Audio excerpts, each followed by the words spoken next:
Hello and welcome everyone. आज हम अपने नेक्स्ट टॉपिक के बारे में बात करने जा रहे हैं और जो हमारा ये नेक्स्ट टॉपिक होगा इसको हम लास्ट टॉपिक भी कह सकते हैं एलाइड सेक्टर का, ठीक है, या एलाइड सब्जेक्ट के ये सबसे मतलब एलाइड सब्जेक्ट का कह सकते हैं कि सबसे लास्ट टॉपिक है, क्योंकि हमने almost AP culture, PC culture, sericulture, lag culture cover कर ली थी, ठीक है, फिशरीज वगैरह कवर कर ली थी। अब ये बचेगा फॉरेस्ट्री। जैसे फिशरीज के इसमें 5 या 6 वीडियो गए थे, जस्ट लाइक इसमें भी 5 या 6 वीडियो जाएंगे जिसमें ओवरऑल फॉरेस्ट्री से ऐसा कुछ भी नहीं छूटेगा। मैं पूरी कोशिश करूँगी कि ऐसा कुछ भी ना छूटे जो आपकी एग्जाम के और आपके नॉलेज के पॉइंट ऑफ व्यू से सफिशिएंट ना हो, ठीक। तो मैं पूरी कोशिश करूँगा कि इसमें सारा कुछ इसमें कवर कर लें। तो जो ये वीडियो जा रहा है इसमें हम फॉरेस्ट के रिपोर्ट को कवर करेंगे, यानी फॉरेस्ट के रिपोर्ट, फॉरेस्ट से कितने मतलब किस टाइप के फॉरेस्ट से रिपोर्ट को डेटा आता है, कैसी इन्फॉर्मेशन होती है, उसको हम कवर करेंगे। और जो हमारा सेकंड पार्ट होगा, ये सेक्शन ए का एक पार्ट होगा, इसमें केवल एक या मैक्स टू मैक्स 2 वीडियो, कोशिश करूंगा कि एक ही वीडियो में कंप्लीट हो पाए। तो इसको हम फॉरेस्ट सर्वे को या फॉरेस्ट का जो फॉरेस्ट के डेटास वगैरह हैं उसको हम एक वीडियो में कवर करेंगे। और उसके बाद जो सेक्शन बी वाला पार्ट आएगा उसमें हम जितने फॉरेस्ट्री से रिलेटेड जितने भी टर्मोलॉजी, जैसे एग्रो फॉरेस्ट्री है, सोशल फॉरेस्ट्री, एक्सटेंशन फॉरेस्ट्री है, शिफ्टिंग कल्टीवेशन है, ठीक है, टोंगा सिस्टम है, जितने भी प्रकार के उसके टाइप्स हैं उसमें हम उसको सेक्शन बी में पूरा कवर कर लेंगे, ठीक। तो अब बात करते हैं फॉरेस्ट्री की। तो ये जो फॉरेस्ट्री है, फॉरेस्ट सर्वे ऑफ इंडिया, जो क्या नाम है, फॉरेस्ट के डेटा को रिलीज करता है, ये इसको हम एग्रीकल्चर के करेंट पार्ट से भी देख सकते हैं, मतलब जोड़ के देख सकते हैं। इसको हम एग्रीकल्चर पार्ट में भी इसको रख सकते हैं, ठीक। तो अब बात करते हैं फॉरेस्ट, जो फॉरेस्ट की रिपोर्ट है वो क्या हमें बताती है, ठीक है। तो जो फॉरेस्ट की रिपोर्ट है जिसको हम ISFI कहते हैं, मतलब India state of forest report, ठीक है, इसको सबसे पहली बार पब्लिश किया गया था 1987 में, ठीक।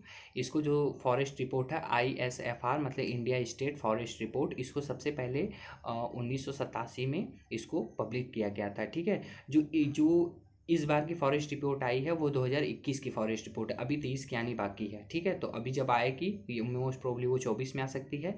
तो 24 का आएगा तो 24 में मतलब आगे मैं बता दूंगा, लेकिन अभी तक जो डेटा आया है वो 2021 का आया है, ठीक है।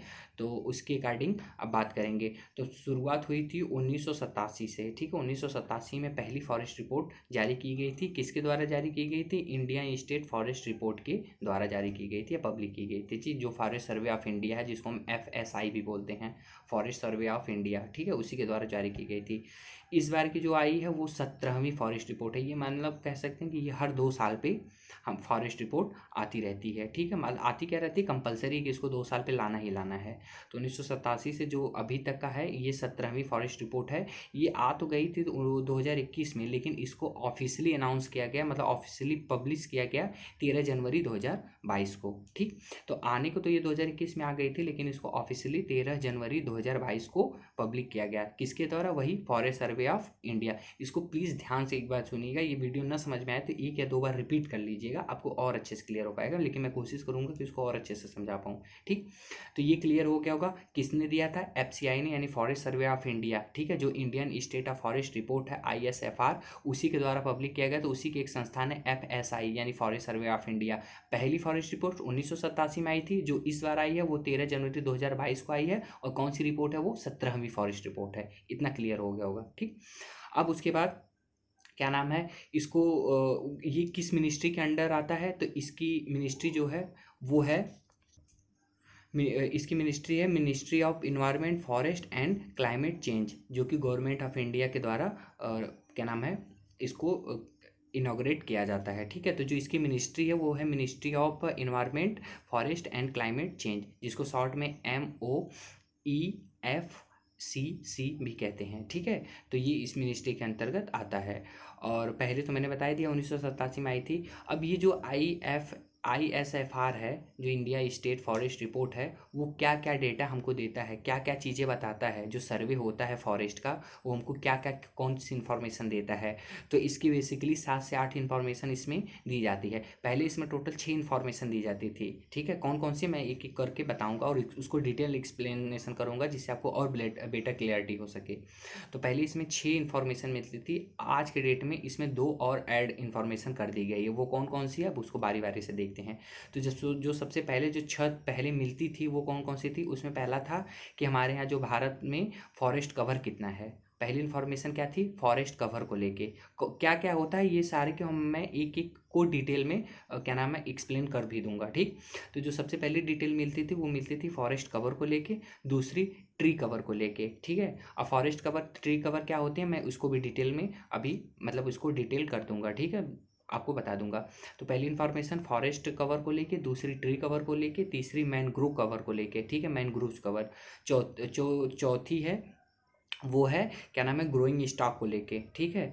और ग्रोइंग स्टॉक क्या होते हैं उसको भी मैं बताऊंगा। जो पांचवी इन्फॉर्मेशन हमको ये देती थी FSI forest survey of India या जिसको ISFR कहते हैं, और जो हमें पांचवी देती थी वो देती थी carbon stock in India forest, मतलब कार्बन स्टॉक जो इंडियन फॉरेस्ट में कार्बन स्टॉक कितना हुआ है, ठीक।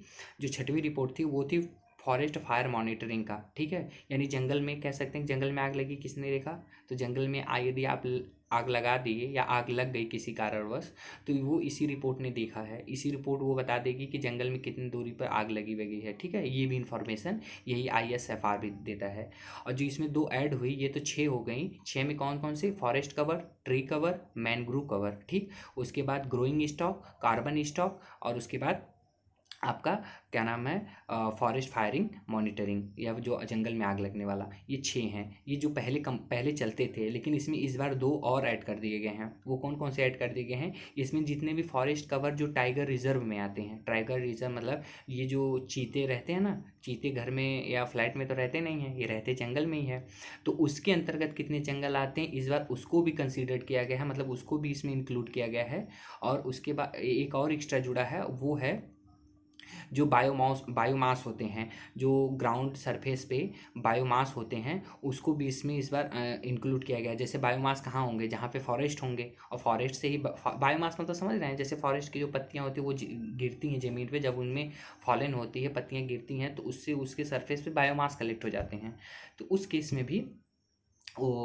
में भी इसको इसमें कंसिडर किया गया है। वो कैसे किया जाता है, वो उसमें एक SRA मेथड होता है, SRA मतलब सिंथेटिक अपर्चर रडार होती है, उसके थ्रू इसको मेज़र किया जाता है। तो वो क्या सारी चीज़ें होती है SAR को कभी डिटेल में और अच्छे से बता देंगे, लेकिन बस आप इसको जानते रहिए, ठीक है। तो अब बारी बारी से एक एक को टैकल करते हैं कि जो ये मैंने 8 बताए हैं उसमें से कौन कौन सी चीज़ें कैसे कैसे किस टाइप से होती है।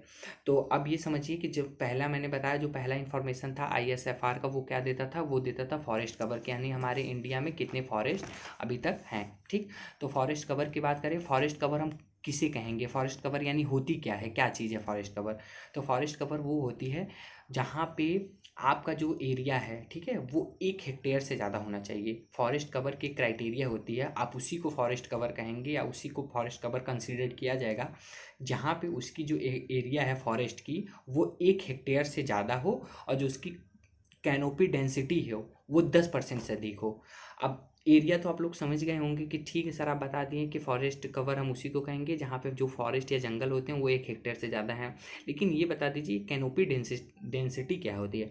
तो कैनोपी डेंसिटी मैंने बताया कि 10% से अधिक है। तो कैनोपी डेंसिटी क्या होता है, जैसे आपके घर पे सबसे सिंपल वे में सबसे अच्छा एग्जाम्पल से बात करते हैं, आपके घर में पेड़ होगा, ठीक है, ट्री तो होगा, नीम का होगा, आम का होगा, या चाहे जिसका भी होगा, आप उसको देखे ही होंगे। तो उसमें क्या होता है कि आप देखेंगे तो जो ट्री का ऊपर का सबसे पार्ट होता है जो एकदम पत्तियों से ढका हुआ रहता है, ठीक है, उसी को हम कैनोपी बोलते हैं। जो उसको या तो हम कह सकते हैं कि ट्री का क्राउन वाला पार्ट, क्राउन से मतलब नहीं समझ में आ रहा है तो आप ये समझ लीजिए कि मान लीजिए कि कोई पौधा है, नीचे जड़ है, उसके ऊपर स्टेम लगी, जैसे आम, सपोज दैट इमेज करिए कि आपके घर में एक नीम का पौधा है, ठीक, नीम का पेड़ है, नीचे आप उसकी स्टेम लगी होंगी, मतलब जड़ के ऊपर स्टेम के ऊपर देखेंगे तो यहाँ से जैसे ही स्टेम लास्ट यहाँ आती है, स्टेम के बाद आप देखेंगे तो इस टाइप से मतलब पूरा एक ऐसे गुंबज की तरह ऊपर उसकी पूरी पत्तियाँ होती हैं ना, उसमें बहुत सारे डाल्स मतलब ब्रांचेस होती हैं और उसके ऊपर पत्तियाँ होती हैं। तो जो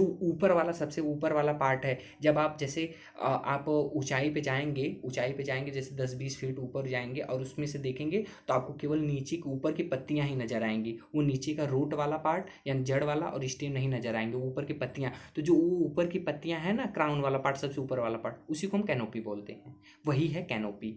होपफुली आपको क्लियर होगा, यदि नहीं क्लियर होगा तो मैं फोटो भी डाल दूंगा जिससे कि आपको और बेटर क्लियर हो पाए, ठीक है। तो जो ऊपर का सबसे ऊपर का पार्ट होता है, लीफ का पार्ट होता है जिसमें ब्रांचेस होती हैं, बहुत सारे लीव्स होते हैं, उसी को हम कैनोपी बोलते हैं। तो फॉरेस्ट एरिया में क्या है, फॉरेस्ट एरिया हम उसी को कहेंगे जहाँ पे फॉरेस्ट हो वो 1 हेक्टेयर से ज़्यादा होना चाहिए और उसकी कैनोपी डेंसिटी वो 10% से ज़्यादा होनी चाहिए। जो कैनोपी डेंसिटी होती है उसको हम परसेंटेज में मतलब एक्सप्रेस करते हैं या परसेंटेज में उसको हम बताते हैं, ठीक है। तो याद रखना फॉरेस्ट कवर में जो फॉरेस्ट होगा वो 1 हेक्टेयर से ज़्यादा होगा और वहाँ की जो कैनोपी डेंसिटी होगी वो 10% से ज़्यादा होगी, उसी को हम फॉरेस्ट कवर कहेंगे। अब होता क्या है कि यदि मान लीजिए किसी के कारणवश कि मान लीजिए कि सर आपने बताया कि 10 हेक्टेयर मतलब 1 हेक्टेयर से ज़्यादा फॉरेस्ट है, ठीक है, जो हमारी लैंड है वो 1 हेक्टेयर से ज़्यादा है और वहाँ पे फॉरेस्ट भी ज़्यादा है, ठीक है, मतलब कि 1 हेक्टेयर से ज़्यादा फॉरेस्ट है लेकिन कैनोपी डेंसिटी 10% से कम है, तो क्या हम उसको फॉरेस्ट कवर नहीं कहेंगे? तो नहीं, तब वहाँ पे एक टर्मोलॉजी आती है जिसको हम कहते हैं ट्री कवर, जो कि ये इसका दूसरा इन्फॉर्मेशन है। पहला है फॉरेस्ट कवर, दूसरा है ट्री कवर। ट्री कवर के केस में क्या होता है कि वहाँ पे उसमें दोनों क्राइटेरिया चाहिए, या तो जो आपकी फॉरेस्ट है वो 1 हेक्टेयर से कम होगी, ठीक है, जो फॉरेस्ट है वो 1 हेक्टेयर से या तो कम होगी या तो कैनोपी डेंसिटी 10% से कम होगी। यदि इन दोनों में से कोई भी कम हुआ तो फिर उस जगह को हम ट्री कवर कंसिडर कर देते हैं। फॉरेस्ट कवर में 1 हेक्टेयर से ज़्यादा और 10% से अधिक कैनोपी डेंसिटी, लेकिन ट्री कवर में 1 हेक्टेयर से कम और 10% से कम कैनोपी डेंसिटी। इन दोनों में से कोई भी कम हुआ तो उसको हम ट्री कवर कर, जैसे फॉर एग्जांपल सबसे अच्छा है जैसे आप राजस्थान में चले जाइए या फिर क्या नाम है एमपी या चंबल या कुछ ऐसी जगह होती है जहाँ पे ड्राई एरिया है, तो वहाँ पे देखेंगे तो मतलब कि एरिया तो बहुत ज़्यादा है लेकिन कैनोपी डेंसिटी मतलब वही जो पौधे के ऊपर की लीफ होती है वो बहुत कम होती है। जैसे कैनोपी डेंसिटी मतलब वही कि आप एरिया बहुत ज़्यादा है लेकिन जो पौधे हैं वो एक करके कहीं पे हैं, तो उस हिसाब से तो उस जगह को हम ट्री कवर में कंसिडर करते हैं। तो ये आपको होपफुली समझ में आया होगा कि फॉरेस्ट कवर और ट्री कवर क्या होते हैं, ठीक है। जो हमारी नेशनल फॉरेस्ट पॉलिसी है, ठीक है, वो क्या बताती है, जो national forest policy of India 1988 में बनाया गया था, वो कहती है कि जो हमारी क्या नाम है कैनोपी डेंसिटी, अरे सॉरी कैनोपी कह रहे हैं कि जो हमारा टोटल जियोग्राफिकल एरिया है उस टोटल जियोग्राफिकल एरिया का आप जानते हैं ना कि हमारा टोटल जियोग्राफिकल एरिया कितना है, 328 मिलियन हेक्टेयर, 328 पॉइंट कुछ समथिंग है मिलियन हेक्टेयर तक है। तो उस टोटल जियोग्राफिकल एरिया का 33% जंगल होने चाहिए। ये मोस्ट इम्पॉर्टेंट है और कई बार इवन यूपी पीसीएस के भी एग्जाम में पूछा जा चुका है ये क्वेश्चन कि कितनी फॉरेस्ट एरिया होनी चाहिए, ठीक है, हमारे जियोग्राफिकल एरिया के हिसाब से, तो वो है 33 यानी 33%। इसको याद रखना, ठीक है, इसको नोट डाउन कर लेना कि 33% तक क्या नाम जियोग्राफिकल एरिया का क्या नाम फॉरेस्ट होना चाहिए, ठीक। अभी हम टोटल फॉरेस्ट की बात करें, टोटल फॉरेस्ट और ट्री की बात करें तो हमारे यहाँ इसका मतलब हमारे कंट्री में 80.9 मिलियन हेक्टेयर पर फॉरेस्ट कवर और ट्री कवर हैं। फॉरेस्ट और ट्री मैं दोनों को साथ में बता रहा हूँ, ठीक है, फॉरेस्ट कवर ट्री कवर होते अलग अलग हैं लेकिन मैं इन दोनों को साथ में कर दूँ तो 80.9 मिलियन हेक्टेयर पे हमारे यहाँ फॉरेस्ट कवर और ट्री कवर हैं। मतलब कह सकते हैं कि टोटल जियोग्राफिकल एरिया का 24.62%, ठीक है। अभी मतलब होना कितना चाहिए 33%, लेकिन है कितना 24.62%, यानी अभी भी फॉरेस्ट लगाने की ज़रूरत है, ठीक है।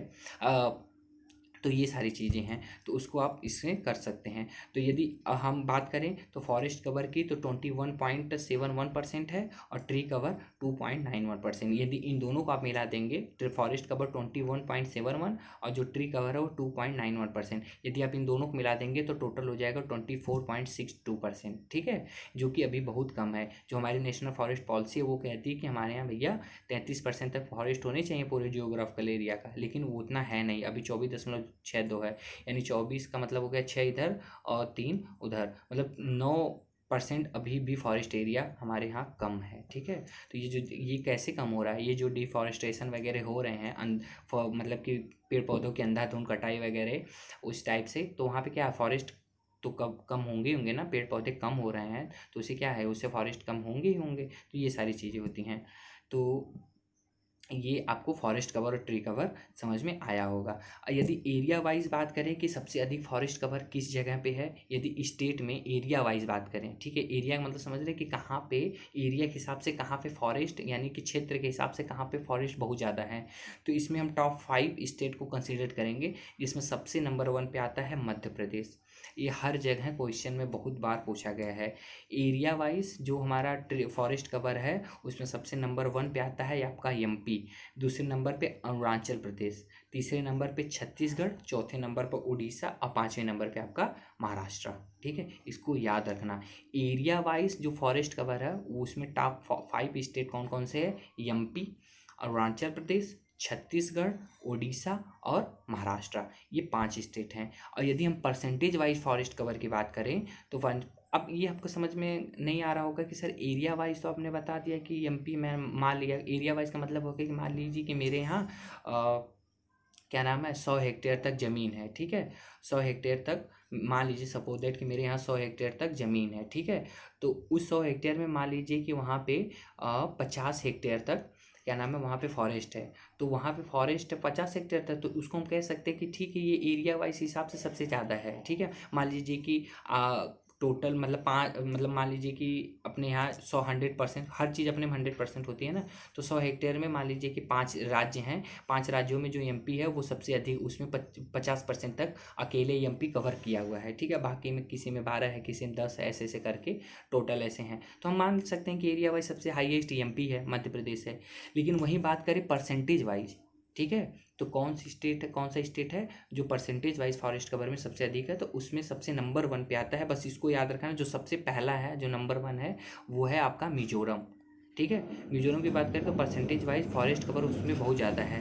पहले नंबर पे मिजोरम, दूसरे पे अरुणाचल प्रदेश, तीसरे पे मेघालय, चौथे पे मणिपुर और पाँचवें पे नागालैंड। ठीक, तो एरिया वाइज बात करें, एरिया वाइज फॉरेस्ट कवर की, जहाँ पे एरिया को देखें वहाँ पे एरिया वाइज बात करें तो एरिया पे एमपी सबसे नंबर 1 पे, और यदि परसेंटेज वाइज फॉरेस्ट कवर की बात करें तो वहाँ पे आपका मिजोरम सबसे नंबर 1 पे आएगा। इसको याद रखना, बाकी आपको 4 याद रखे या ना रखे, लेकिन एमपी और इधर एमपी माने एरिया वाइज और परसेंटेज वाइज आपका मिजोरम। ठीक है, उसको याद रखना। तो ये तो हो गई परसेंटेज वाइज फॉरेस्ट कवर को लेके। कौन सा ऐसा स्टेट है अभी जो अभी मतलब फॉरेस्ट कवर में इंक्रीज किया है, ठीक है, मतलब वहाँ पे फॉरेस्ट बहुत सारे, मतलब जो जंगल हैं वो बढ़ाए गए हैं, बढ़े हैं, तो ऐसे कौन से स्टेट हैं, तो उसको याद रखना। सबसे नंबर 1 पे आंध्र प्रदेश। आंध्र प्रदेश में यार मुझे एक ध्यान नहीं आ रहा है, एक स्कीम चलाई गई थी बड़ा तगड़ा, अभी जल्दी में चलाई गई थी 2020-21 में, तो वहाँ पे क्या है कि वहाँ पे आंध्र प्रदेश में वो स्कीम के थ्रू ना इतना तगड़ा मतलब फॉरेस्ट का मतलब रिफॉरेस्ट्रेशन किया गया, ठीक है, या ये फॉरेस्ट्रेशन कह सकते हैं उसको, मतलब वहाँ पे इतना तगड़ा कि मतलब वहाँ पे वहाँ की एक पॉलिसी वो थी ना उस स्कीम में, ये था, मुझे अच्छे से तो याद नहीं आ रहा, लेकिन मैं इतना मतलब वो जान रहा हूँ उस स्कीम में, वहाँ पे ये था ना कि आप एक ट्री को काटिए तो उसके बदले 10 ट्री लगाइए, एक पौधे को, आप एक पेड़ को काटिए तो वहाँ पे 10 ट्री लगाइए। वो पता नहीं कौन सी स्कीम थी। तो आंध्र प्रदेश इस टाइम नंबर 1 पे है जो कि फॉरेस्ट कवर को बढ़ाया है। ठीक है, ये एक ऐसा स्टेट है जिसने क्या नाम है फॉरेस्ट कवर को बढ़ाया है।